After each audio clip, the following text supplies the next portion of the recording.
Good day, my name is Martin Sitwa. I am the publisher of Financial Freedom. Today I want to discuss with you a subject that I title Plan with your black hair or beg with your gray hair. One of those days I had a meeting with a school principal who had a lot of gray hair, and I was trying to explain to him the concepts of financial planning. And he told me he understood this concept a long time ago, and he sort of paraphrased it in his understanding. And he said he told himself to either plan with his black hair or beg with his gray hair when he's older. It resonated in my mind, and when I discuss it with people, they seem to connect with it. That there is a time in your life when you ought to plan for the future. It is the daytime of your life. You don't plan at night, you plan during the day, and at night you're supposed to be resting.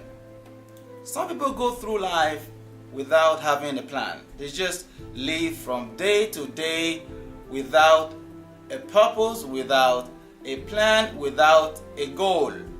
In some way, they anticipate or they hope or they think that Providence will pay the school fees of their children.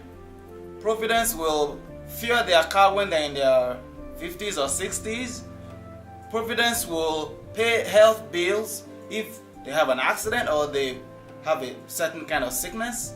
They leave things to chance because they sort of hope or believe that the power of Providence can protect them from harm or keep them from struggles. The reality is, according to my friend principal, if you don't plan with your black hair, you will surely beg with your gray hair. You cannot go through life without a plan. You're not expected to go through life without thinking about the future. Because the reality is this: whether you think about it, whether you plan for it, your future will come. And woe betide you if your future comes or when it comes and you're not prepared for it. Now, when I talk about financial planning or when I talk about retirement, certain people wrongly believe, that retirement is for old people, that is for pensioners, is for people who have reached either the age of 60 or they have worked for 35 years. But that's not true. People retire every day. If you have an accident or if something happens to you that makes it impossible for you to work, you have just retired. What's your plan? What do you plan to do? I met someone, I think it was sometime 2 months ago, who had a condition that required him to be at home for about 6 months. He was happily able to return to work, but he said that experience changed his life because he kept asking himself, how would I survive if I am unable to return to work?